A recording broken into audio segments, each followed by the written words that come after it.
Welcome to Retail Untangled. My name is Amie and this is the podcast where we speak to retail industry experts and find out business hacks that help them succeed. You won't find these gems anywhere else, and we have some superb stories from the coalface, as well as helicopter insights from retail industry leaders. In this episode of Retail Untangled, we examine a fundamental force in consumer behaviour, word of mouth. Paul Archer, founder of brand advocacy platform Duel, joins us to explain why recommendations from trusted sources are the ultimate conversion driver. We look at how leading brands like Abercrombie and Fitch and Victoria's Secret are strategically harnessing this power through advocacy communities and the influence of micro and nano-influencers. Paul, you founded Duel to show that there's a better way to do business by proving that caring for people builds brands, which is not just a long-term strategy, but also profitable. So I'm keen to understand, what problem were you trying to solve when you created this business? So I think the idea of word of mouth is fundamental for me, like from first principles. That's the reason why I buy anything. And I think that's the case for pretty much everyone, apart from like that very periodic thing when you see a thing, like, I have to have it.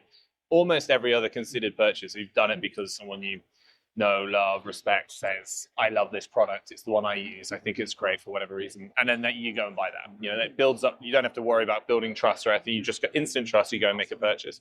Like, that's the way that I buy. That's the way everyone buys.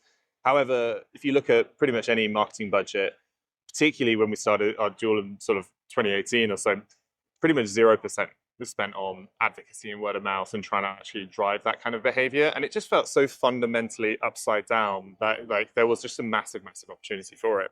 And then like that was underpinning this kind of concept that I've always been a big fan of conscious capitalism. I believe that kind of like, if you think about it, I believe that companies have the power to change the world and unlock it, because also companies are generally responsible for most of the reasons why the world's pretty fucked.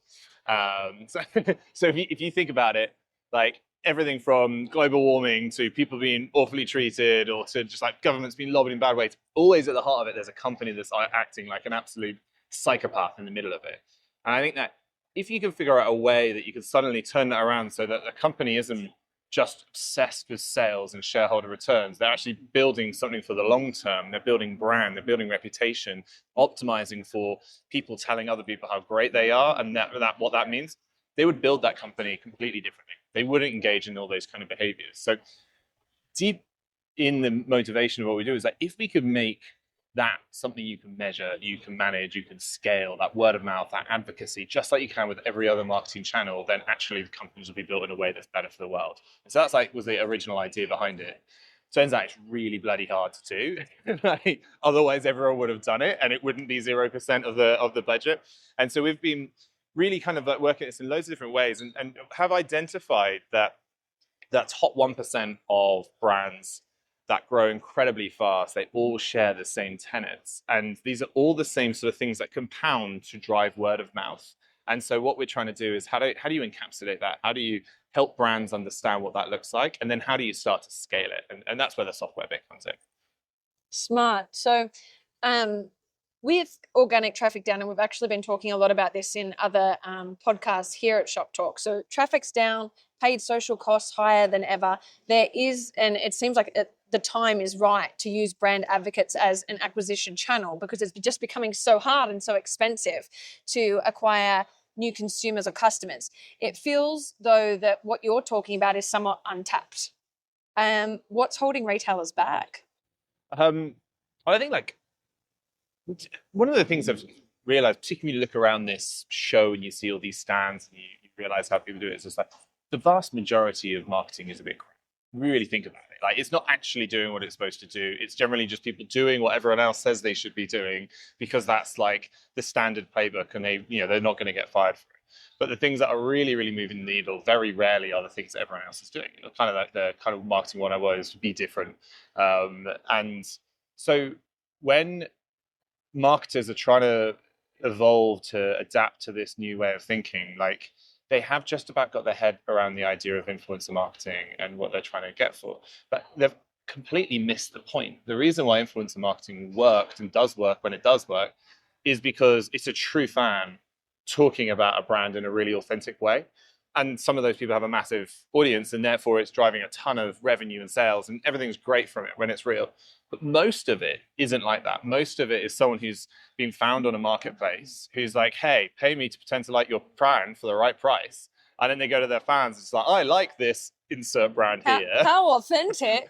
Oh, it's my favorite. I use it every day. It's like, hang on, you just said you use the other one every day yesterday. Like, how am I going to believe you? It's like, we sniff out this bullshit every single time, and therefore people don't buy it. And then it kind of gets a bit of awareness. We get some vanity, like, stats about how much it's reached, but actually how many people have gone on and made the purchase. And the reason is we buy from people we trust.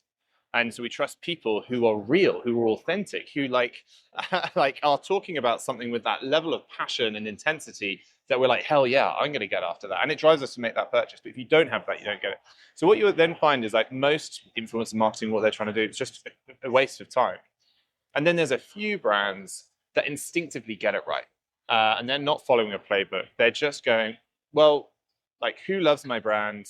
I want them to talk about it a bit more. Some of those people have an audience. Some of them don't. It actually doesn't matter. The size of the audience is irrelevant compared to the passion that you've got there. It just so happens that if you're looking at people with a smaller audience or no audience, you need a few more of them to be able to have as big an impact as some of the large audience. The principle is the same. It's about authenticity. And so actually, if you're mining your customers, you're mining in the fans to find that authenticity, you're always going to be okay because you'll have real people talking about it. And sometimes you can actually start to scale that. And sometimes you'll have to turn that into a channel which is as meaningful, if not the most meaningful channel you've got for growth across the whole business. That makes sense. So Duel, it works heavily within the micro nano influencer sphere, which has been gaining or growing power as consumers become a bit frustrated with the macro influencer content. Where does this consumer discontent stem from, and how should retailers be approaching social media content creation to keep that connection with customers? Yeah, so with Duel, we're kind of looking at how do you activate those customers that love the brand, sort of saying, who are authentic fans, and then how do you get them to talk about it publicly? And it's like a bit of a Venn diagram of someone who loves the brand who is also a social media creator.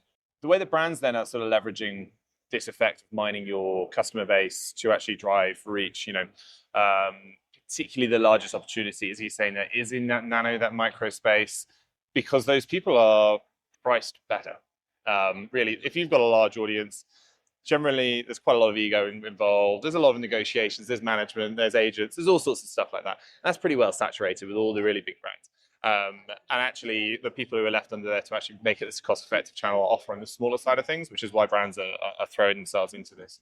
But I think actually where a lot of brands don't realize is quite how big an opportunity this one is, and the sort of scale that they should be operating at, because there's 16 million creators in the US alone, and then there's like 200 million in the world that that are out there and growing.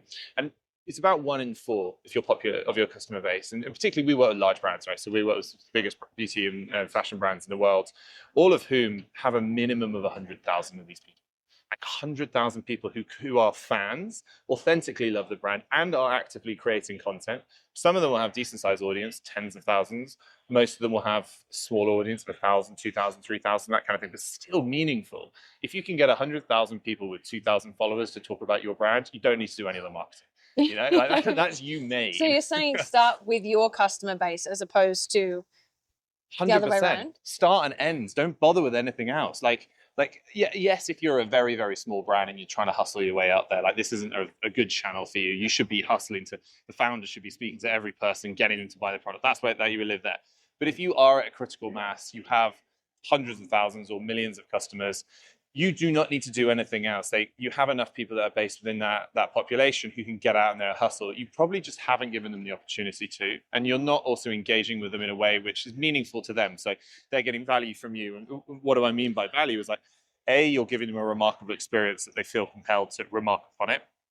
And B, it is valuable enough that they want to do it again and again, because maybe you platformed them, you've tickled their ego, you said how great they are, you messaged them, you DM'd on their thing and said, thank you so much, that means everything to me. Or you paid them, or you gave them a free product, or VIP experience to go to your store. The list is endless of things you can do to celebrate a person, because then that brand and you become connected to them, and they do it again, and they do it again, and they do it again. And actually, you don't need to then pile lots of people in. You certainly don't need to go to an external group of people, because these are the ones you should be nurturing. You should be nurturing them right the way through that. And, if, by the way, you've got there and you've got 50,000 people in your program and you feel you've really saturated it and there's no one else to do, maybe you can look externally. But I mean, we've worked with hundreds of brands now, and actively have over 60 working right now on the platform, and we've never come across it. And I've never seen anyone come even close to the opportunity that they're sitting on, of this like latent, passionate advocacy that sits there, that actually you can say, hey, we've launched a brand ambassador program for you. We're going to give you some free products and VIP experiences if you talk about our brand. Go off and do it. And it's just such a massive opportunity. And I mean, on the flip side of the massive opportunity, there's probably a cost to not doing it, right? Yeah, 100%. Because other brands will be getting to it, or a lot of this stuff's happening, right? They're talking about it. The idea of, people are probably talking about you in a cafe or whatever to their friends, but they're probably not posting to social media. Posting to social media about brands is actually quite a big ask. It's like a thing to do. Most people would never do that. And certain people will. They're typically trying to build a bit of a career as a creator. And so actually you've got a bit of an opportunity for those people who are on the up. And if you are not engaging with them and trying to like say, hey, by the way, do you want to post about us? We'll give you some more free products. If you like our product, we'll give you more of it. Like, hey, all right, I'll give that a go. Then they're probably going to do that for someone else, because this is now becoming the way that people are actually growing their brands. And it's like completely revolutionized the marketing mix. Like post-COVID, everything that you know about building a brand does not exist. And actually you've got to rethink everything for what's going to happen for 2025 up to 2030. By 2030, I guarantee it's just going to be massively different. You'll be unrecognizable. What does 2030 look like in your opinion? So in my opinion, I mean, like the predictions people are making is they're saying about 40% of revenue will be social commerce. I think it's going to be a lot more. And so, I have a broader term of social commerce, and I mean anyone who's gone to make a purchase because they were inspired by something on social. So, I saw someone do a thing, I went into a store and buy it. That's still social commerce. Like, it may not be attributable, but it's still commerce which was driven by it.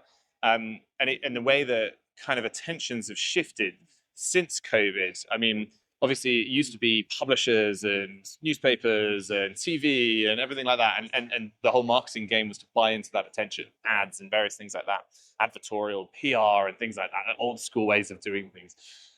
Since COVID, that has turned on its head. All of that category, it now makes up 35% of people's attention. Everything else, because 65% is spent on social, swiping, cruising through your obvious ones, your TikToks, your Instagrams, but also watching YouTube videos, watching Pinterest. What's incredible about social is it's entirely user generated. It's like Wikipedia. It's just coming from real humans, not publishers, not companies, not these big celebs. It's just real people doing it. So if a brand has to buy into that attention, they have to access you in the way where you are spending the vast majority of your time. You have to do it in a very different way, because you've got to tap into thousands and thousands of different people to get them to talk about it and to like drive it. And the way that you do that, the way that you engineer your brand and your marketing team, the way that you communicate with your customers, you engage with them and celebrate them and everything like that, has to be entirely different, because you're trying to get people to talk about you in these other platforms. Makes sense. So who are the retailers that you believe are doing this well, and how are they generating loyalty advocacy? Yeah, I mean, there's the best ones. Like, if you really want to look at best in class, you want to look at the ones that are entirely socially native. But even like post-COVID, brands that were launched in that sort of era there, that have just come up entirely through social, and almost definitely got some kind of like founder that's very like got a bit of a presence themselves, and maybe they're an influencer in their own right, or at least the brand is incredibly tied up to the founder's persona. And they do a phenomenal job of getting people galvanized around it, because they're natively community builders. They don't think about these other channels. They just don't understand it. They just intuitively build community and then serve that community. Like, the OGs of that was like Lululemon back in the day. And then you've got this kind of like beauty early ones that have been happening with Emily Weiss and Glossier, like sort of like 2012, 13, kind of coming up from there. And then you have Gymshark with Ben Francis, which both of those brands redefine the way brand building happens. COVID happened, everything gets shifted onto online, and then you've now got these really native community-led brands that are killing it. You've got the Refies of the world, you've got Inculus of the world in the beauty space. You've got a lot of these new sports brands that are coming out, and it's just a really, really exciting time to see those brands. So they're the small ones that you would look to. I would look to for your tips. But there are also some brands that are pivoting the way that they think about things on a much larger scale. I mean, the best example of this is Abercrombie and Fitch. They went from an unknown brand, but well, obviously a massive brand that kind of went into its kind of twilight years, and then just catapulted out and became the fastest growing brand, the best retail stock over the past couple of years. And I've worked with the Abercrombie team very closely, and I know that this is entirely deserved. This isn't luck. This is they execute incredibly well as a brand, and they do all the things right they need to do right. But B, they have an advocacy first strategy. Everything that they do is about building advocacy within their community to get other people to talk about them. And it's been very cognizant for the past 4 or 5 years, long before they had this revival. But the revival is because of this advocacy strategy. And they're just a brilliant brand to watch the way that they do. This makes sense. So looking ahead, what do you believe will be the cost to retailers and brands who are not leveraging their own communities? Well, I think there'll be a very clear differentiation between them. There will be the brands that do leverage, built community, have invested in it, and there'll be the brands that we see a lot of in 2030, and there'll be the brands that didn't, and we'll talk about them. Do you remember that brand? Oh yeah, God, I remember that was so good. Oh yeah, they used to be so cool. What happened to them? Oh no, they went bankrupt. Because this is the only way that people are going to touch. And I think particularly you're seeing these brands that have this legacy, like vision of the way that they are. Particularly, you have this sort of brand guardian. It's just like, this is how our brand works. Maybe this works in your super high-end fashion, and that's how Hermes works and stuff. I don't really understand that well. Like, I've never spent $5,000 on a handbag. But like for everyone else, you still have these people who are like, no, we have to curate everything the way that our brand appears in all of the different places.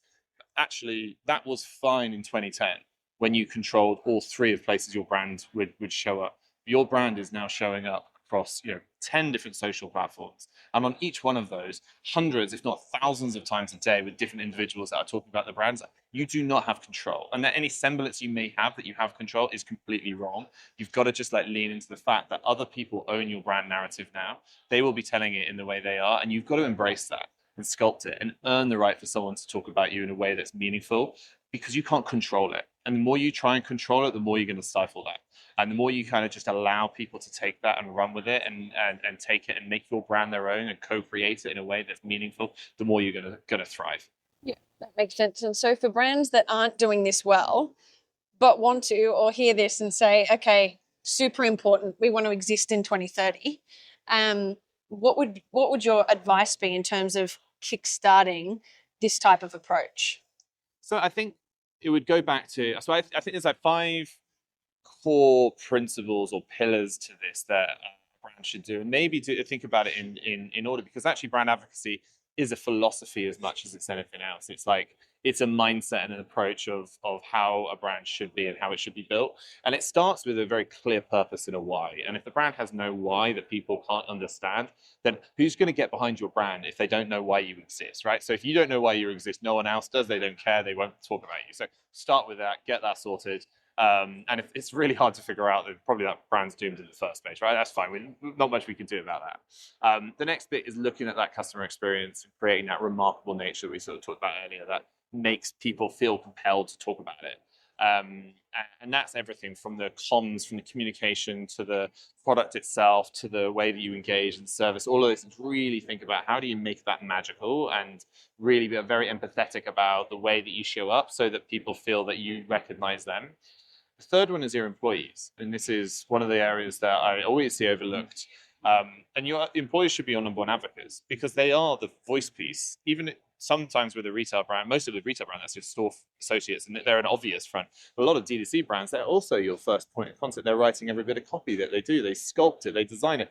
If they don't fully buy into your why and who you are as a brand, if they don't live and breathe it and they're head to toe wearing it, for example, then you're doomed. If your employees won't do it, no one else will. And so ensuring they get as much product in their hands and it's free and they can give it to their friends and they feel proud that they work for your brand. And that's like huge sort of leverage there. The fourth one is building a customer community. giving it a place to hang out that's not just about driving sales. Most community is generally a loyalty program, which is about, giving you some points so you can go and buy some stuff. And then your entire CRM is like, here's how I can bombard you with more messages. Hey, do you want to buy my thingy? No, please buy my thingy. Go on, buy my thingy. All right, I'll give it to you for cheaper. I'll give it to you even cheaper. I'll give it to you even cheaper. That's basically how CRM is done in most cases. And that's just like, they've got it wrong. It's incredibly selfish from that perspective. It's just like all about the brand. Like, what can you, like, go on, buy my stuff. But if you reframe that and think, what can I give them? How can I add value? And how can I be generous in a way and show up? It doesn't have to be financial or product related. It could be support. It could be advisory. It could be places to hang out. It could be using stores as a location for events. Myriad of different options you can do that add value. But if you view it from a value giving perspective, you'll generally be on to a good start. And then the final bit is the advocacy, the influencer bit. The amplification stage, when you're doing all that good work that's happening there, you kind of want to push it out a bit more and actually finding, like putting your fingers on the scale, like finding those that have a little bit of an outsized leverage and influence to other people. It could be because they are a very trusted node, like a lot of professional networks for hairstylists, for example. Or makeup artists, like when your hairstylist says you should use this product, you use that product, and like you don't bother doing any research, right? And so how do you work with those guys? And then obviously the biggest one now is like creators, sphere of how do you work with creators and have a very scaled approach to engaging with those creators, because actually the best practice is to forget everything you thought you knew about PR, which is how most people do influencer marketing, and actually go back to it and view it as a kind of a brand meets performance channel.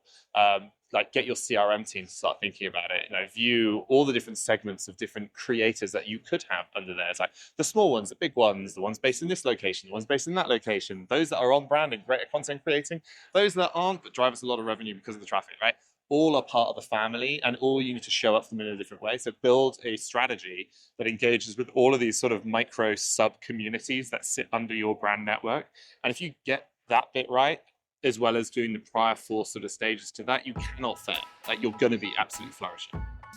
Thank you for tuning in to this episode of Retail Untangled, and a big thank you to Paul Archer, founder of brand advocacy platform Duel, for joining me live from Shoptalk Spring in Vegas. To be the first to know when the next episode lands, like and follow us wherever you listen to your podcasts.